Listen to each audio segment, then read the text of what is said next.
Hi everyone, today's topic is going to be steadying the mind, followed up by some ways in which we can see auras a little bit better in relation to how we view things. So first of all, steadying the mind is making the mind a better place for growth individually and growth spiritually. So it might sound a little bit vague, but we will have a look at this subject a little bit closer. So when I say steadying the mind and making it a better atmosphere, what I mean to say is that your mind is not holding you back. Your mind is not stopping you.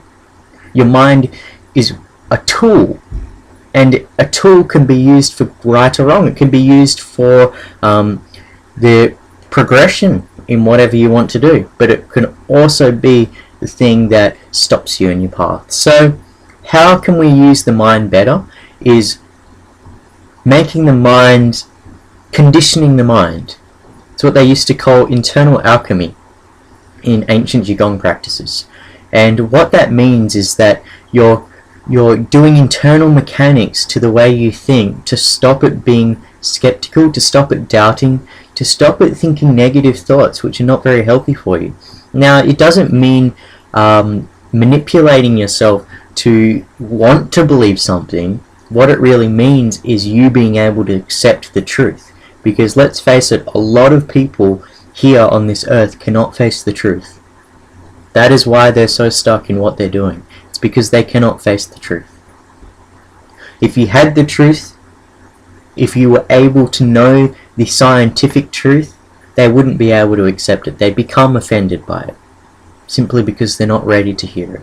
So what this internal conditioning will do, or your aim, is for you to be able to handle that truth of what life is. It doesn't mean accepting ideas which are a little bit outside of our level of understanding, or even what we know for certain. It means you not holding yourself back and you saying, okay, I want to learn this truth. I want to learn it. I'm ready for it. That's what it's saying. Now, let's have a look at some ways in which we can be closed-minded. Because that's the way in which we will be sort of shut down. Okay, so not just in terms of spiritual notions or life notions, in any subject. We become closed-minded just in general by the way we think. So a big one is negative thoughts, and we all get them. The second one, which is a part of negative thoughts, is self-doubts and skepticism of the self. Okay, so let's say you wanted to be an Olympian, and someone says you should go join the race, and you say, and inside you say to yourself, oh, I could never do that. I could never be able to compete against those. That's a way in which you doubt yourself, and that's just a small way. So what this internal conditioning is doing is not making you get rid of negative thoughts, because it would be silly if we said, oh, you just have to get rid of your negative thoughts, and you're saying, but I can't control that necessarily. I mean, I can help to think less negative thoughts, but less negative thoughts are a result of positive thoughts, because it's the polarity. When you talk about hot water, cold water comes up into your mind, because it's the polarity. It's saying, okay, this is here, what is the opposite of it? What is at the other end of it?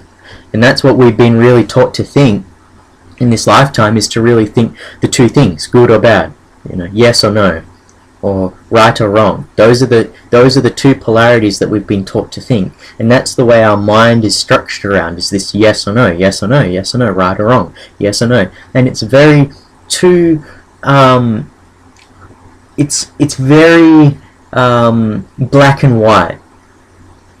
It doesn't show a lot of depth, because yes and no, they're only abstractions. It's only a way we can try to understand what's around us, but the complexities of life is much deeper than yes or no. There is no yes or no or this or that. It's much more complex than that.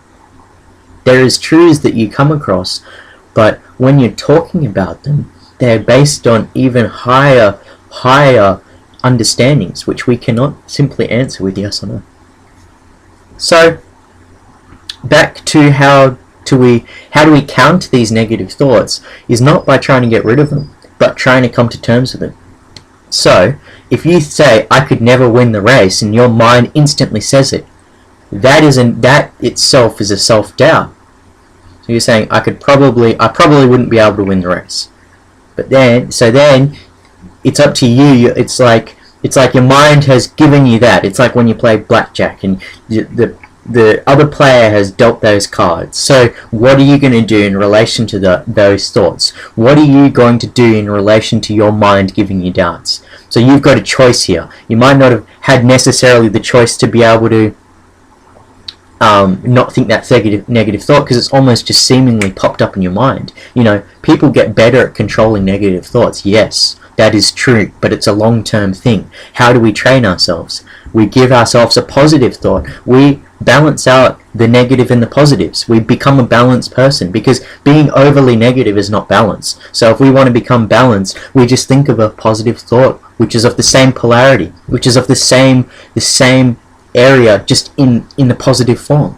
So then if your mind says, I could probably not win that race, then you say, I probably could win that race. Therefore, you've got two of the same polarities here, and they cross over and create a unity. They create a balance. So then you don't doubt yourself anymore, and you're not overly confident anymore. You're just like, oh, I could just compete in the race now. Whereas if you say, oh, I probably wouldn't be able to win that race, and that's it, then it's your turn, and you don't know how to act. So you get a little bit anxious, and you go, yeah, and then you keep pondering on the negative. You're going negative, negative, negative, negative, and it's not balanced anymore, because life is not just negative, negative, negative.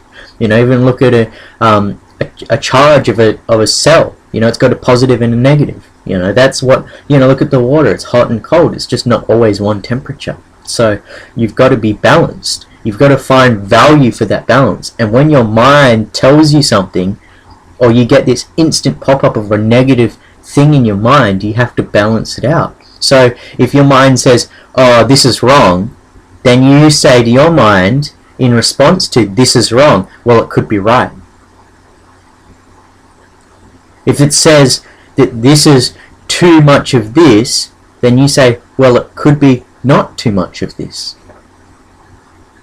So that way you're actually countering your inherent thoughts by replying to your mind something that counters that. If you stand in the water and your mind says to you, this water's too hot, you say to your mind, well, it could also not be too hot.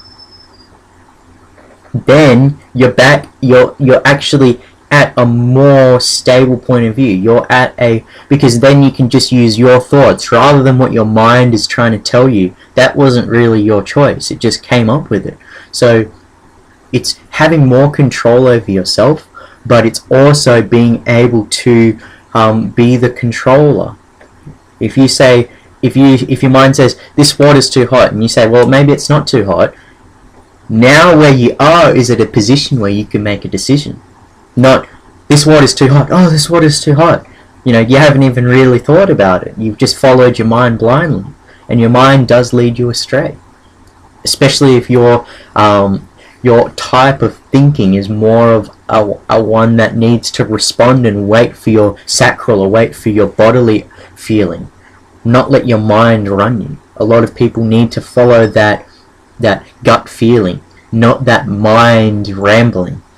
So when you follow the mind, it feeds you negative thoughts. And it's not at the bad intention. The mind is not like an evil thing. It does that to protect you. It's a self-defensive mechanism. So if someone brings up an idea and says, one day, if they say, my distant relative is related to the Bee Gees. and your mind says, what is this guy talking about? Then you can say in relation to your mind, well, it could be talking about how he's related to the Bee Gees. So that way you can actually bring yourself to a more neutral point of view by countering any negative thought that you get or any negative disposition you get on life. If you're saying it's all useless, and you're utterly depressed, it's all useless, it means nothing, then you can say to your mind, well, it's not all useless and it's not all nothing. And then you go, oh, I'm back in the center again. This is cool. There's a bit of meaning over this way. I can find something that means something. So it's all about how you think about life changes the life for you. If you want life to be sad, life will become sad because you will only see the sadness in people. It's like if you have a measurement, a gauge, which measures a certain type of radiation. What matters is what radiation you want to measure. If you put it on happiness, beep, beep, beep, beep, beep, beep, beep, beep, beep, beep, beep. There's a lot of happiness over here. Everyone's happy. Beep, beep, beep, beep, beep. Oh my god. And then you put on sadness. Beep, beep, beep, beep, beep, beep, beep. Oh, there's a lot of sadness over here. The world's a depressing place. Beep, beep, beep, beep, beep. And you put it back on happy. Beep, beep, beep, beep. Oh my god, the world is a very happy place. There's so many good things, so many good people around. You put on sadness again. Beep, beep, beep. Oh, I met this guy, he's so mean. He's so rude and arrogant. Oh, all the people are ignorant. So it's really what dial you set that to is what you're going to see. And in relation to that, when you do set it on a dial and you don't know if you set it on a negative and you're seeing all the negative, you have to be strong enough to balance out your mind. So you have to be able to say, oh, hold on mind, I'm going to reply to that, what you've just told me. You've said, this person looks very mean. And then you say to your mind, well, he could also not be mean. This person could be very nice. And your mind goes, ooh, I didn't see it that way. So you're really making your mind see things in a much more balanced perspective. So this is a way in which you can not brainwash yourself in I know it's a negative word, but it's like you're not being brainwashed. You're just seeing things the way they are. If you get a negative thought, you balance it out with a positive thought. What's so bad about that? People get positive thoughts, overly positive thoughts. You can balance it out with a negative thought. You can just stay balanced in the middle. You're not overly negative and you're not overly positive. And this is all comes back to how your spiritual journey, because you can't accept truths if you're going to have a negative mind. You can't be in a higher realm if your mind just keeps on getting overly negative. You have to be the controller of your mind.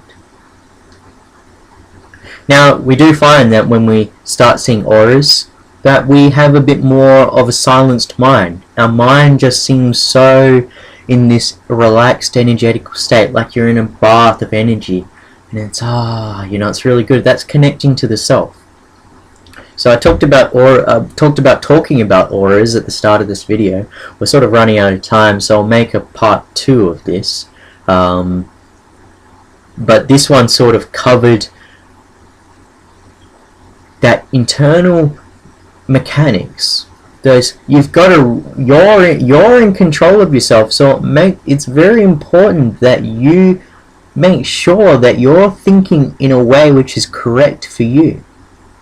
If you are someone who values the truth, the real truth, the truth that is goes hand in hand with science, goes hand in hand with proof. If you're the type of person that values the absolute truth, then you need to be balanced and you need to not be negative. You can't say, oh, flying can't exist. We can't create flying machines. The world is not round. You can't close yourself off like that. You've got to be in a state where you're not blindly open, but you're not blindly closed either, because either one of those polarities will lead you astray.